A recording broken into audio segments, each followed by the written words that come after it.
Aumenta mi fe, Señor, aumenta mi fe.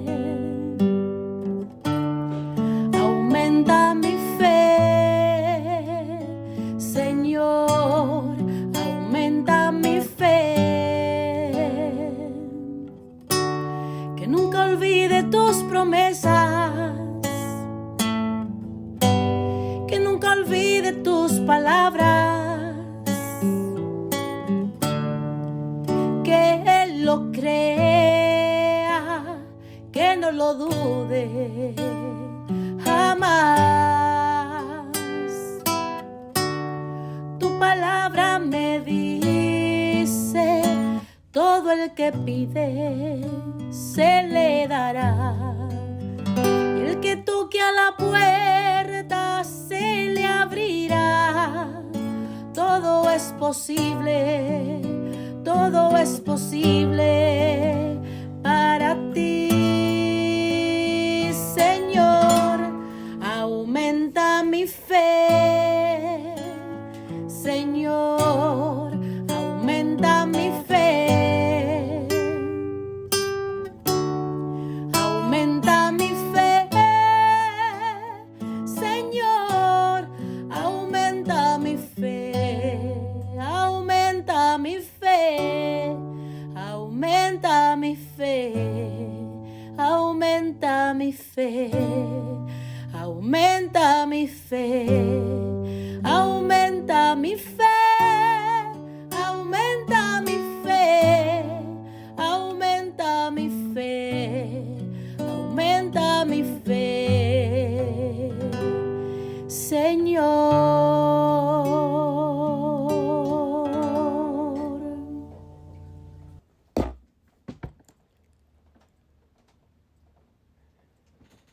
Saludos en este glorioso día y bendiciones a los creyentes que escuchan Jesús y María Radio, que están sedientos de la palabra de Dios.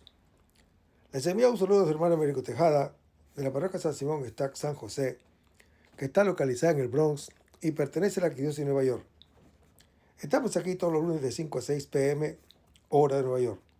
En este segmento de estudio bíblico titulado Crece en tu fe, estamos estudiando el Evangelio según San Juan. Este Evangelio presenta la persona y el mensaje del Señor Jesús de un modo bastante diferente al de los Evangelios sinópticos, tanto en su contenido como en su lenguaje. Parece haber sido redactado en su forma actual a finales del primer siglo y pudo haber sido en la ciudad de Éfeso o en la ciudad de Antioquía. Este Evangelio se presenta esencialmente como una revelación de Jesús acerca de sí mismo. Jesús aparece siendo el Hijo, uno con el Padre Dios. Y no es raro que en varias ocasiones Jesús se proclame en forma absoluta, yo soy, atribuyéndose así el equivalente del nombre divino y situándose en el mismo nivel del Dios que es. Jesús es también el Hijo del Hombre, el Mesías, el Cristo, anunciado en la ley mosaica y por los profetas. Para completar esta visión del misterio de Jesús, es necesario aludir a su relación con el Espíritu de Dios, que tiene una estrecha relación con el Jesús, que lo recibe, lo promete y lo entrega. En esta perspectiva, el Evangelio según San Juan es una revelación trinitaria. Estamos en el capítulo 7 del Evangelio según San Juan, pero vamos a antes comenzar con una oración.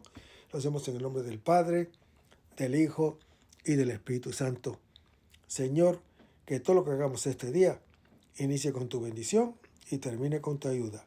Que todo lo que digamos este día sea motivado por tu amor e inspirado por tu gracia. Que nuestras obras de este día reciban tu inspiración y perduren en tu paz. Todas estas cosas, Padre Celestial, te las pedimos en el dulce y poderoso nombre de tu Hijo Jesús, que vive en uno del Espíritu Santo, quien es Dios, por los siglos de los siglos. Amén. Los créditos de estudio público son dados al Padre Silvano Fausti, a la Biblia de Jerusalén y a la hermana Evelyn Morán y su Ministerio de Música. A los hermanos que viven en el Bronx, para invitarlos a nuestro círculo de oración de la parroquia San Simón Stack San José, que está localizada en el 2191 Valentine Avenue, esquina calle 182, comenzando con la misa a las 10:30 p.m. todos los viernes por la noche. Decíamos que estábamos en el capítulo 7 del Evangelio según San Juan. en el versículo 6, donde se lee que Jesús nos dice, mi momento no ha llegado todavía. Hermanos, la palabra momento en griego, kairos, significa momento oportuno. Solo aparece en este contexto. En el Evangelio de Juan, Jesús emplea de ordinario la palabra hora para indicar su glorificación en la cruz. No es todavía el momento para dar su carne. Por ahora se revela. Su revelación llevará a la hora en la que todo estará cumplido, según Juan capítulo 19. Y Jesús dice, pero para ustedes cualquier momento es bueno. Hay un contraste entre Él y nosotros. Pues para nosotros, cualquier momento es bueno para buscar la gloria, mientras que Jesús hace y nos compromete a hacer el camino a la inversa, en busca de la gloria de Dios, que se cumple en la hora establecida por el Padre. El momento de los parientes de Jesús es el momento del mundo, bien diferente del de Dios. Para hacer el mal, cualquier momento es bueno, y nosotros somos pavorosamente libres de hacerlo, ahora y siempre. Derribar un árbol es cosa de un instante y puede hacerse en cualquier momento, pero su crecimiento es lento y secular. El momento de Dios es el de la vida, con ritmos distintos de los de la caída y de la muerte. Y en el versículo 7 leemos, el mundo no puede aborrecerlos, porque ellos son todavía del mundo, y el mundo ama lo suyo, pero los aborrecerá cuando ya no sean del mundo. Lo dice Juan capítulo 15. Jesús advierte severamente a los suyos, son amigos del mundo y enemigos de Dios, como está descrito en Santiago capítulo 4. Tanto el odio como el amor están siempre en consonancia interna. Y Jesús dice, en cambio, a mí me aborrece. En cambio, hermano que me escuchas, Jesús es odiado por no ser del mundo, pues todo el que obra el mal aborrece a la luz y no viene a la luz, para que sus obras no sean denunciadas. Lo anuncia Juan capítulo 3. Y Jesús dice, yo doy testimonio de que sus obras son malas. Hermanos, Jesús es odiado por oponerse a la maldad del mundo, de la que nos quiere salvar. Su vivir como hijo y como hermano pone al descubierto la trágica mentira que conduce a la muerte. Los suyos, como el mundo, no conocen aún la verdad que los hace libres, como está en Juan capítulo 8. Y en el versículo 8 leemos, suban ustedes a la fiesta. En esta fiesta, hermano que me escuchas, verán su relación pública o su revelación pública, bien distinta a la que ellos esperaban, pues allí va a explicar el misterio de su persona, lo que provocará las reacciones que conducirán a su Pascua. Y Jesús dice, yo no subo a esta fiesta. Jesús subirá a Jerusalén para otra fiesta, su fiesta en la que se manifestará al mundo en la cruz y atraerá a todos hacia Él. Y Jesús dice, mi momento no se ha cumplido. El momento de la manifestación en la cruz no ha llegado todavía. Por ahora se revela de una manera tal que decidirán su condena, ejecutada luego en la hora establecida por Dios. Y en el versículo 9 leemos, dicho esto, se quedó en Galilea. Hermanos, Jesús hace lo que acaba de decir en el versículo anterior. Mas, ¿cómo se puede armonizar con el que le sigue? La expresión, yo no subo a esta fiesta, puede entenderse como uno de esos frecuentes equívocos de Juan el Evangelista, cargados de ironía. Jesús no sube con ellos y como ellos a esta fiesta. Pero cuando sus hermanos subieron a la fiesta, dice el versículo 10, él también subió. Jesús sube a Jerusalén solo, no para acatar a sus hermanos, sino al Padre Celestial, no atendiendo a sus expectativas, sino a la voluntad de quien lo ha enviado, no en público, sino de incógnito. Su subir, hermano que me escuchas, es el mismo de sus hermanos. Así como su fiesta será distinta de la de ellos, en ella tendrá lugar el juicio que lo llevará a la cruz. Y sube después de ellos, apareciendo solamente en mitad de la fiesta, para revelarse luego definitivamente en el último día. Leamos ahora Juan capítulo 7, versículo 11 al 36, donde se lee, durante la fiesta, los judíos lo buscaban y decían, ¿dónde está él? Y los rumores sobre él eran crecientes entre la multitud. Algunos decían, es bueno, pero otros afirmaban, no, pues engaña a la gente. Sin embargo, nadie hablaba abiertamente de él por miedo a los judíos. En mitad de la fiesta, Jesús subió al templo y allí enseñaba. Los judíos mostraban su sorpresa diciendo, ¿cómo sabe este de letras sin haber ido a la escuela? Entonces Jesús les respondió y les dijo, mi enseñanza no es mía, sino del que me envió. Si alguien quiere cumplir su voluntad, sabrá si mi enseñanza es de Dios o si hablo por mí mismo.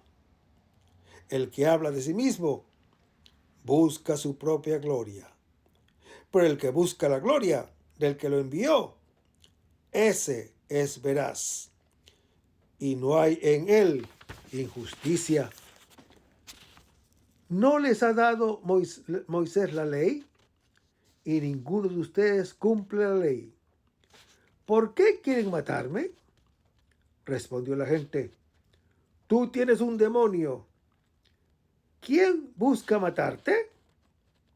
Respondió Jesús y les dijo, una sola obra he hecho, y todos se maravillan. Por eso les digo, Moisés le dio la circuncisión. No es que sea de Moisés, sino de los patriarcas. Y en sábado circuncidan al hombre. Si un hombre es circuncidado en sábado, para no violar la ley de Moisés, ¿por qué se enojan conmigo por haber sanado en sábado a un hombre? No juzguen por apariencias, sino juzguen con justicia. Entonces algunos de Jerusalén decían, ¿no es este a quien quieren matar? Miren que habla en público y nadie le dice nada. ¿Será acaso que los jefes realmente han entendido que Él es el Cristo? Pero sabemos de dónde es. En cambio, cuando venga el Cristo, nadie sabe de dónde es. Entonces, mientras enseñaba, Jesús gritó en el templo, ustedes me conocen y saben de dónde soy, y sin embargo, yo no he venido por mí mismo, pero el que me envió es veraz. Ese al que ustedes no conocen, yo sí lo conozco, porque estoy con él, y él me envió. Entonces quisieron detenerlo, pero ninguno puso la mano sobre él, porque todavía no había llegado su hora. Entonces muchos de entre la gente creyeron en él y decían, el Cristo, cuando venga, hará más signos de lo que éste hace. Los fariseos oyeron a la gente que murmuraban sobre esto, y los jefes de los sacerdotes y los fariseos enviaron a sus sirvientes a arrestarlo. Entonces Jesús dijo, todavía por poco tiempo estoy con ustedes, y luego me voy al que me envió. Me buscarán, pero no me encontrarán. Y donde yo esté, ustedes no pueden venir. Entonces los judíos se dijeron entre ellos, ¿a dónde pensará ir este para que no podamos encontrarlo? ¿Será acaso que quiere irse a la diáspora de los griegos y enseñar a los griegos? ¿Qué significa lo que dice, me buscarán y no me encontrarán? Y donde yo esté, ustedes no pueden venir. Donde yo esté, ustedes no pueden venir, dice el Señor Jesús, a quienes, con intenciones homicidas, preguntan, ¿dónde está Él? Jesús llega de incógnito en mitad de la fiesta, directamente al templo de Jerusalén, y se pone a enseñar. Se había marchado de Jerusalén inmediatamente después de la curación del paralítico, cuando tenían decidido matarlo, como está en Juan capítulo 5. La amenaza de las tinieblas, que quieren ahogar la luz, domina esta tercera estadía en Jerusalén. En la cuarta se agudizará, como está en Juan capítulo 10, y será efectiva en la última.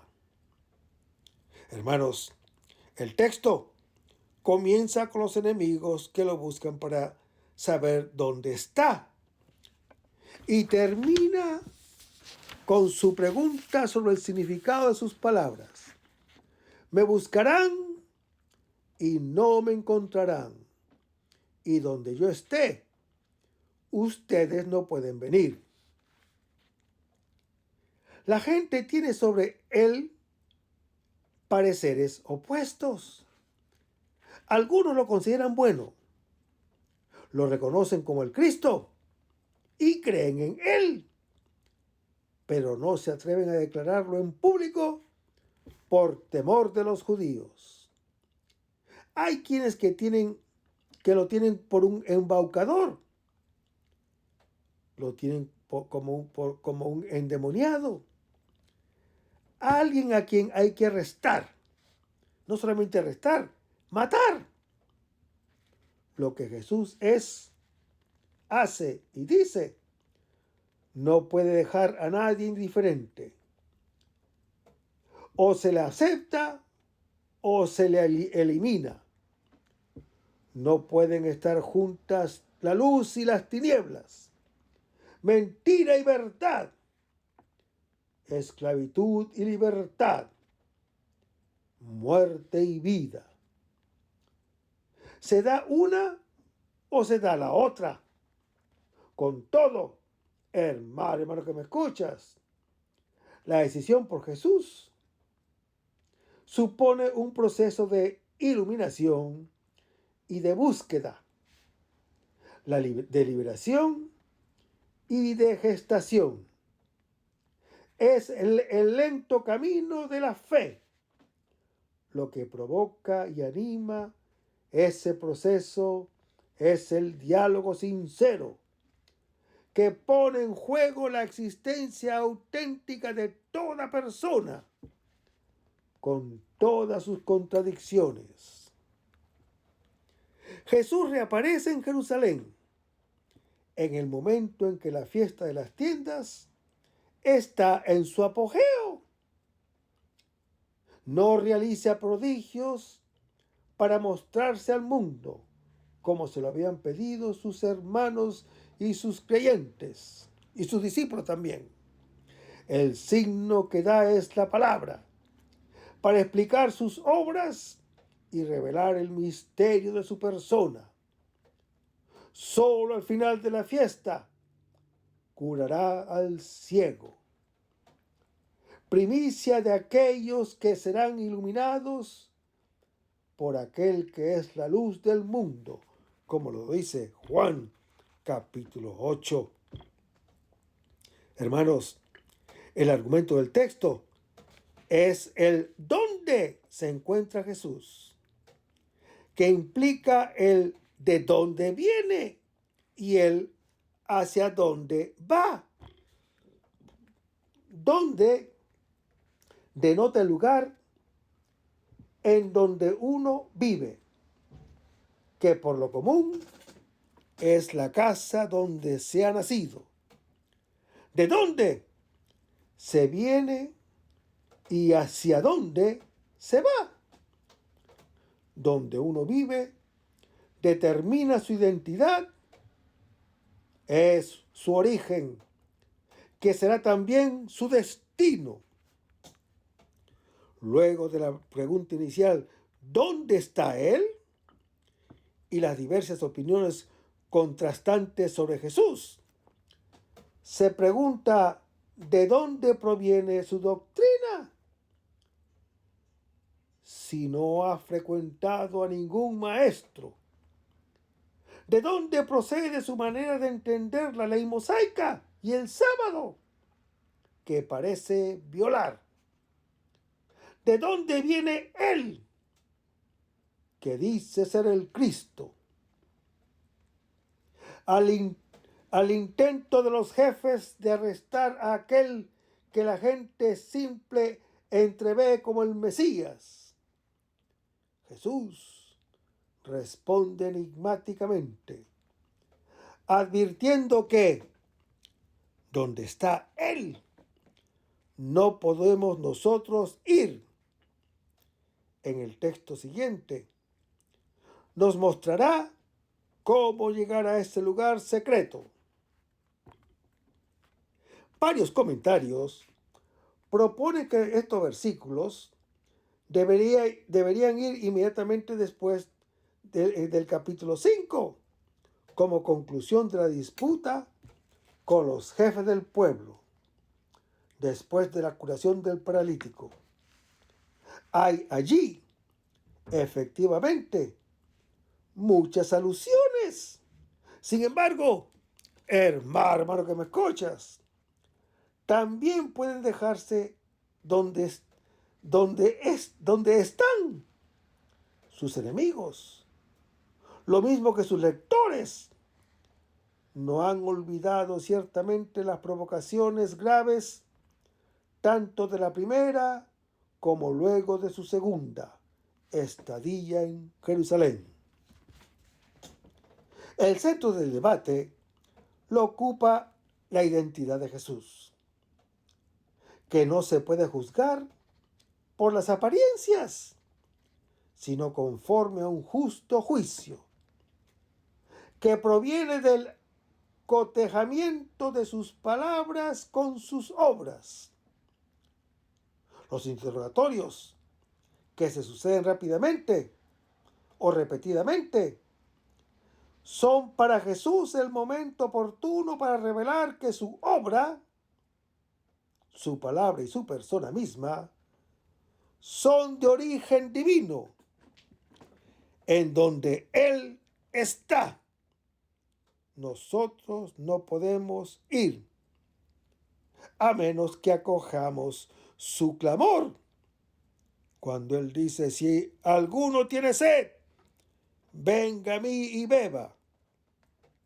Hermanos, Él es el Hijo de Dios, siempre junto al Padre, que nos invita a recibir el don de su Espíritu Santo.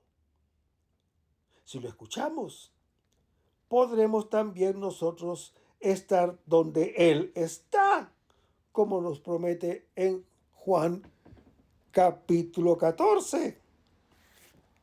Es nuestra verdad, nuestra verdadera casa, la del Hijo. La pregunta de la gente y las reacciones de los jefes en la confrontación con Jesús son idénticas a las que experimenta también la primera comunidad cristiana, pero son también las que la palabra suscita en todo aquel que la escucha en cualquier época. ¿Cómo puede un hombre decir palabras que no provienen del hombre, sino del propio Dios? ¿Cómo puede colocarse por encima de la ley mosaica y del sábado, que son mandatos divinos, en nombre del amor y de la vida? ¿Cómo puede venir de Dios y pretender ser Dios, hasta atreverse a llamarlo mi Padre? Es el escándalo irreducible de Jesús, que el evangelista Juan, desde el principio, presenta como el Hijo de Dios, el Hijo único de Dios, hecho carne para mostrar a los hermanos el rostro del Padre, a quien nunca ha visto nadie. En Jesús, hermano que me escuchas, hay una humanidad como la nuestra, que nosotros conocemos bien. Por eso estamos en capacidad de ver sus obras y escuchar sus palabras.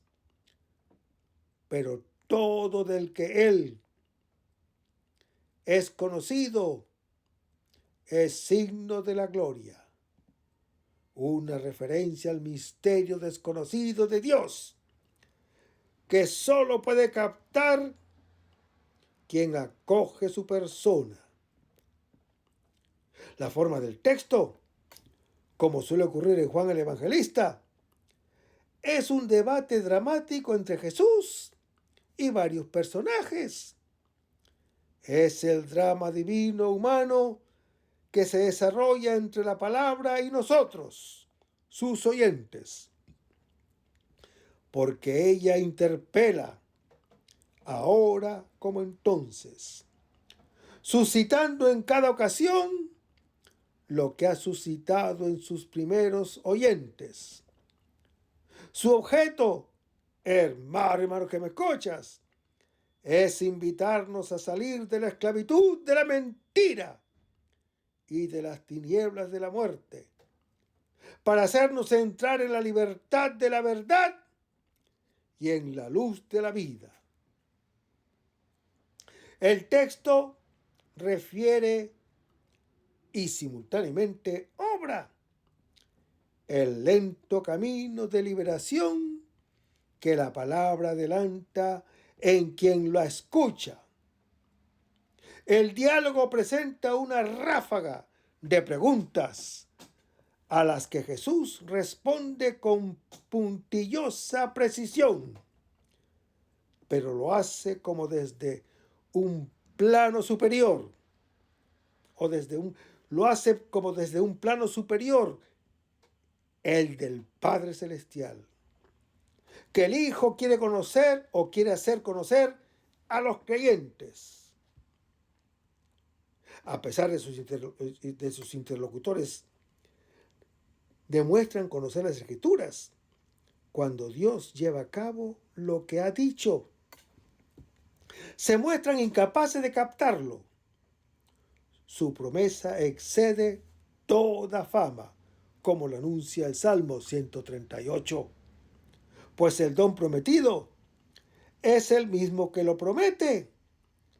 O se le abre el corazón para acogerlo como fuente de la vida, o se le rechaza, permaneciendo en la muerte.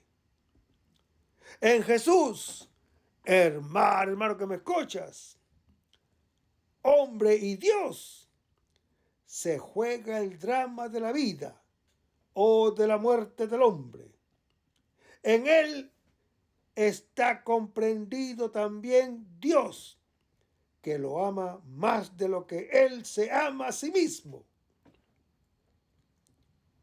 Hermanos, la pretensión de Jesús de ser Dios, como está en Juan capítulo 5, no es la misma estúpida pretensión de Adán, que quiere arrebatar la igualdad con Él, como está en Génesis capítulo 3.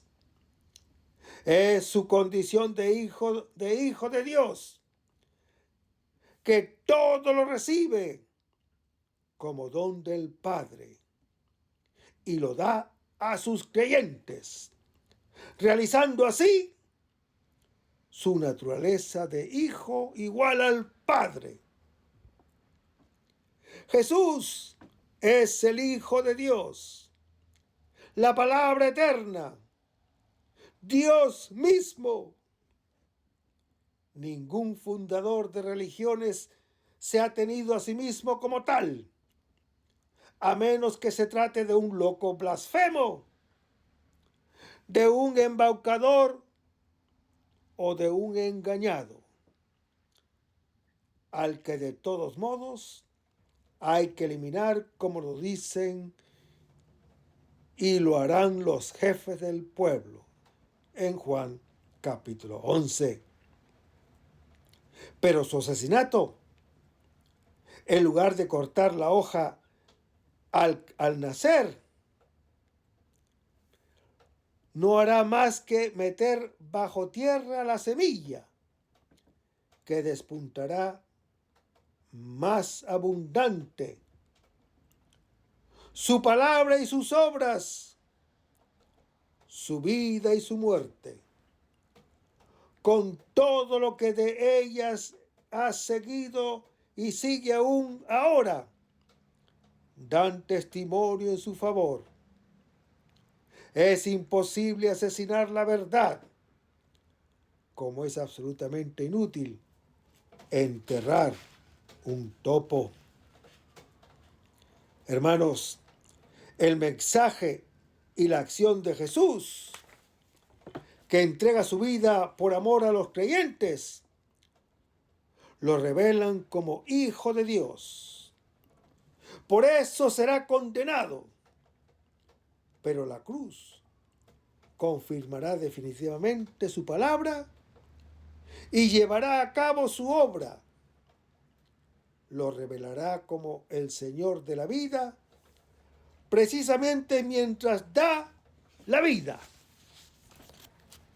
Jesús, hermano que me escuchas, es la sabiduría de Dios. Su ley es el amor para todos los vivientes. Por eso es el Cristo, el enviado de Dios para salvar al mundo de la muerte. La decisión de matarlo no lo eliminará, sino que más bien lo glorificará, mostrando su origen divino, al cual retorna desde antes con nuestra carne humana. La Iglesia se reconoce en la multitud que progresivamente va descubriendo la identidad de Jesús. pasando por entre las dudas propias de quien busca conocer el misterio de Dios y las resistencias mortales propias de quien lo rechaza porque presume conocerlo. Y en el versículo 11 leemos que los judíos lo buscaban. Hermanos, el buscar es fundamental para todo viviente. La planta busca agua, el animal busca alimento y el hombre busca felicidad. La felicidad, hermano que me escuchas, sin embargo, no es una cosa, pues depende ante todo de lo que motiva su búsqueda, dado que su interés puede ser el apresar y matar, como hace el animal con su presa, o buscar para encontrar y acoger lo que se desea y se ama. Y dice que los judíos preguntaban, ¿dónde está él? Es la pregunta de quienes lo buscan para matarlo. El dónde es el lugar que no ocupa ahora. ¿Dónde y ahora son las coordenadas de espacio y de tiempo con los que se puede individualizar cualquier existente, mientras el obrar es el mismo para todos y fluye de continuo, sustraído a nuestra libertad. Solo Dios determina el ahora. El dónde es distinto para cada uno y más estable para todos. Disponible para nuestra libertad. Por lo general, hermano que me escuchas, indica la casa donde uno vive, que es también de donde se viene y hacia donde se va.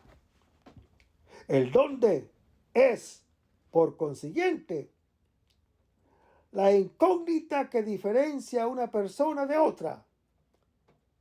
¿Dónde se está? De dónde se viene y hacia dónde se va.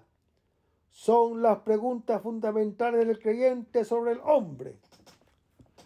¿Dónde estás? Es la primera pregunta que Dios dirige al hombre, quien, luego de la experiencia del mal, no está ya en su puesto.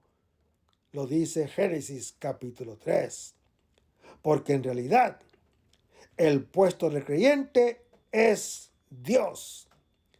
Quien no está en su puesto no es feliz.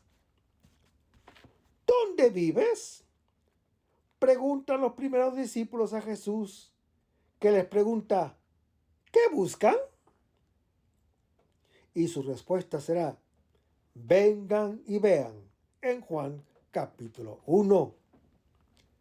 Aquí, hermano que me escuchas, se busca a Jesús no para quedarse con él, sino para atraparlo con violencia de su dónde y llevarlo a donde todos somos conducidos. ¿Dónde lo han puesto? Preguntará Jesús de Lázaro. Ven y verás, le responderán, señalándole al sepulcro en Juan capítulo 11. Ese será el lugar donde será depositado también él en Juan capítulo 20, que ha venido en persona a ver dónde han puesto a su amigo. Más adelante, hermano que me escuchas, Jesús indicará un dónde que nosotros ignoramos. Donde yo esté, ustedes no pueden venir. Será Él quien venga a permitirnos el acceso a ese donde, que es supuesto, el del Hijo de Dios que está en casa junto al Padre, de quien nosotros nos hemos alejado. Y en el versículo 12 leemos, algunos decían, es bueno. El juicio sobre Jesús divide a la gente. Cada uno ve con sus propios ojos y juzga conforme a su corazón. Si es bueno, dice que es bueno. Pero si es malo, dice que es malo. Por eso, el juicio enjuicia a quien lo lleva a cabo. Esta opinión positiva sobre Jesús es el primer germen de la fe, que hace adherir a su persona. Es el juicio de quien juzga conforme a la justicia, sin prejuicios. Por sus frutos se conoce la bondad del árbol. No, pues, engaña a nadie, dice Jesús. De Jesús se puede decir que es bueno, hasta reconocer que Él, o reconocer en Él, al único bueno, lo dice Marcos capítulo 10. O que el peor embaucador puede también ser el peor embaucador de la historia, que continúa engañando incluso a la distancia de 2000 años. El engaño, hermano que me escuchas, es la no correspondencia entre intenciones, entre palabras y entre obras. En Jesús, intenciones, palabras y obras revelan con coherencia quién es Él. No se puede separar su persona de lo que dice y hace. Él es el Hijo de Dios. Su dónde es el Padre. De Él viene y hacia Él va, llevando consigo a los creyentes que lo acogen. Y en el versículo 13 se lee, sin embargo, nadie hablaba abiertamente de Él. Los que miran con buenos ojos a Jesús temen a los jefes del pueblo. Lo mismo acontecerá con la primera comunidad cristiana de origen judío, como está en Juan capítulo 16.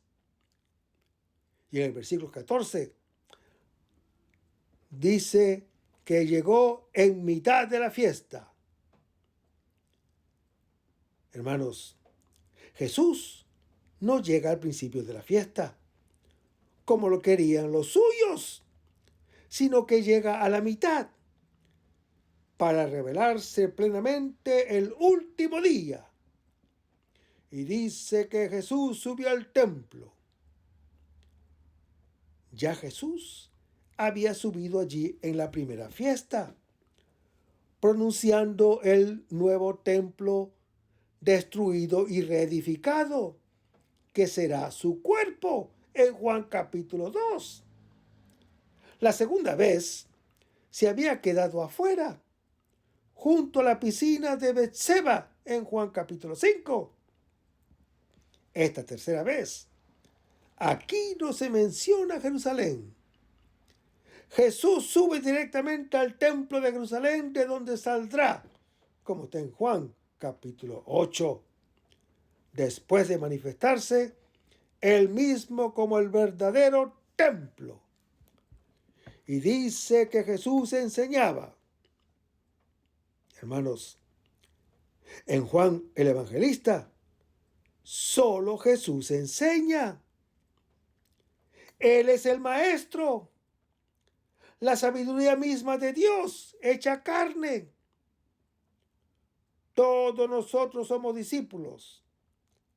se habla también del Padre que le enseña a ser hijo de Dios, como está en Juan capítulo 8, y del Espíritu Santo que nos enseña lo que Jesús nos ha traído o nos ha dicho en Juan capítulo 14.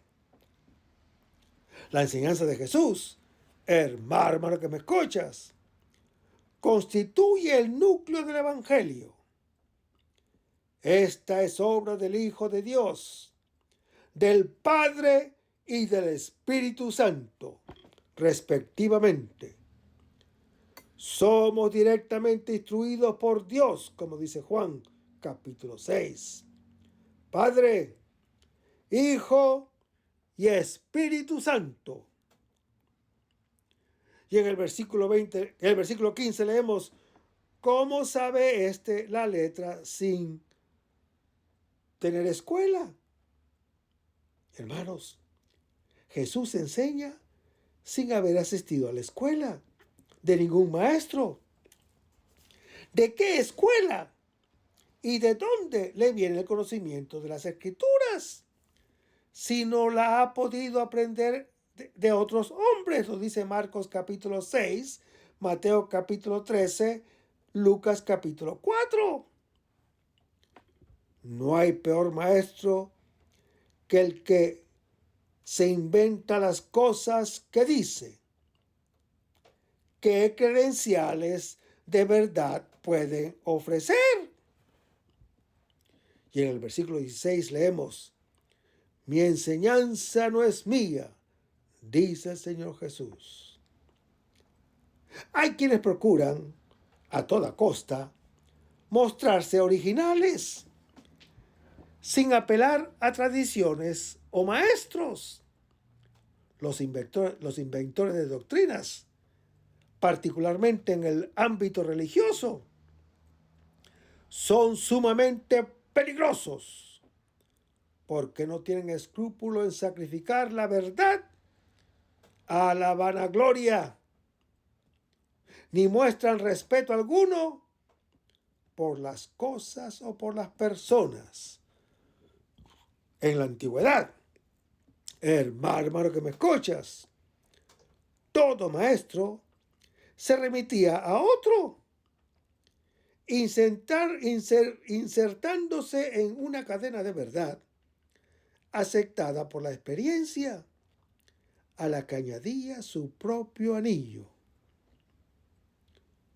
Y dice Jesús, sino del que me envió. Jesús no es un maestro común. Es el Hijo de Dios instruido directamente por el Padre, como está en Juan capítulo 8. Más que un maestro, es un enviado que dice lo que el otro le ha ordenado.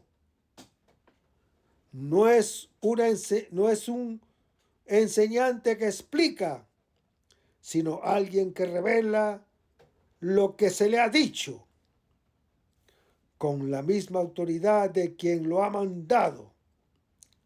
Se presenta como el Hijo de Dios que hace la exegesis del Padre, como está en Juan capítulo 1, a quien Él bien conoce, para que nosotros también aprendamos a ser hijos y creyentes. Y el versículo 17 se lee, si alguien quiere venir o quiere cumplir su voluntad, sabrá si mi enseñanza es de Dios. Hermanos, Jesús afirma explícitamente que su enseñanza es de Dios. Lo sabe quien quiere cumplir su voluntad. Entre el conocimiento y la voluntad, la inteligencia y el amor, hay una estrecha conexión, pues uno solo conoce lo que quiere, entiende todo lo que ama. Tanto la fe como la incredulidad no son cuestión de verdad teórica, sino la voluntad práctica. El ateísmo, desde el punto de vista teórico, es poco crítico y muy dogmático. Rechaza a priori lo que una fe iluminada, que jamás puede confundirse con credulidad tan ampliamente extendida, admite por motivos válidos. A posteriori, la fe se funda en efecto en signos que llevan a buscar y a encontrar una verdad que luego la experiencia confirma como tal. A menudo se habla de la irracionalidad de la fe, sin caer en la cuenta de que ella es más razonable que su contraria. Cuando hay sed, es razonable pensar que haya agua, como es irracional negar la posibilidad de que la haya. Pero las cosas que contrarían la razón tienen razones profundas, las del corazón, que la razón se tarda en reconocer. Hermanos, el rechazo de Dios no proviene de la inteligencia, excepto que se trate de una reacción contra la credulidad, sino de un corazón que todavía no está libre de los temores que bloquean sus más profundos deseos. San Agustín, ese gran apóstol santo de la Iglesia Católica, decía: creo para entender y entiendo para creer. Para conocer a una persona, hay que tener una confianza inicial en ella, así como para tener plena confianza en ella, es preciso conocerla bien. Principio del conocimiento es la fe. Fin del conocimiento es una confianza confirmada. Fe y conocimiento van siempre juntos. La prioridad es, de cualquier forma, de la fe. Por cuanto uno solamente conoce aquello que está dispuesto a conocer. Sin una fe razonable, es imposible una vida a la que pueda llamarse humana. Y en el versículo 18 leemos: el que habla de sí mismo busca su propia gloria, dice el Señor Jesús. Cada uno encuentra lo que busca. El que busca su propio yo sacrifica a sus intereses la verdad. En cambio, hermano que me escuchas, el que busca la verdad es libre para encontrarla. El que busca su propia gloria es mentiroso e injusto. El que busca la gloria de Dios es veraz y en él no hay injusticia. Como se dice del siervo de Yahvé, asimismo como lo proclama Isaías, el profeta, en su capítulo 53. Y en el versículo 19 leemos: ¿no les ha dado Moisés la ley? Hermanos, la palabra injusticia del versículo anterior alude al tema de la ley mosaica, que dice lo que es justo y lo que es injusto.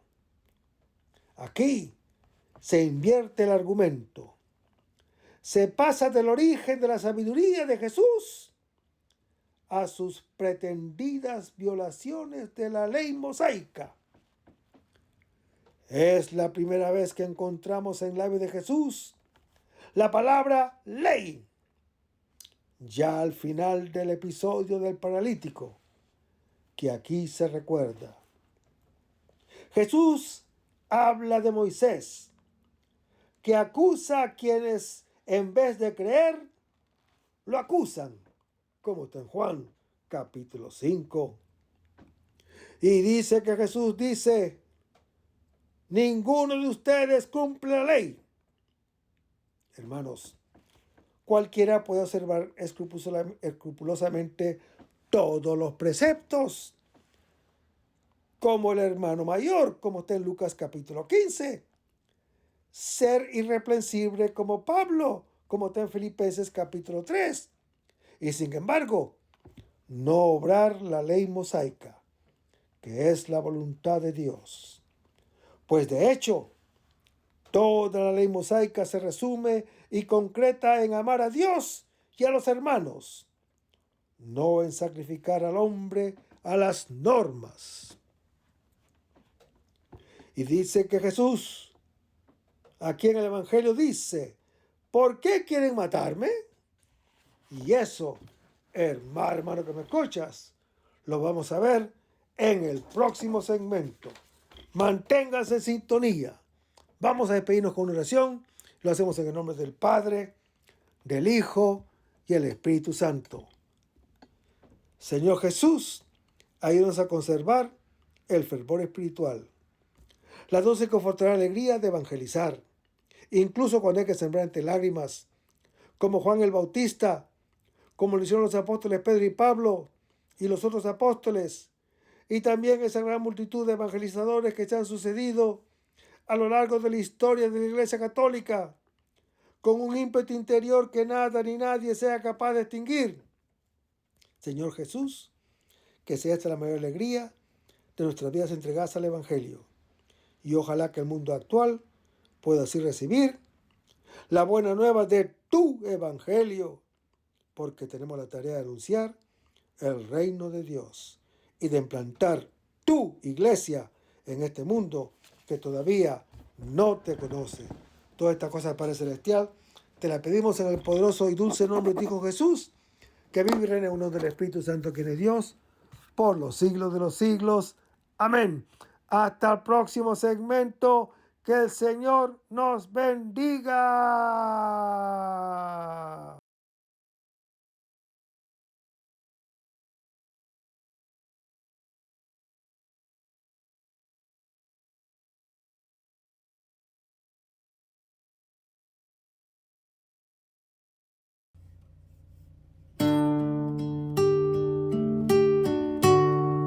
Aumenta mi fe, Señor, aumenta mi fe.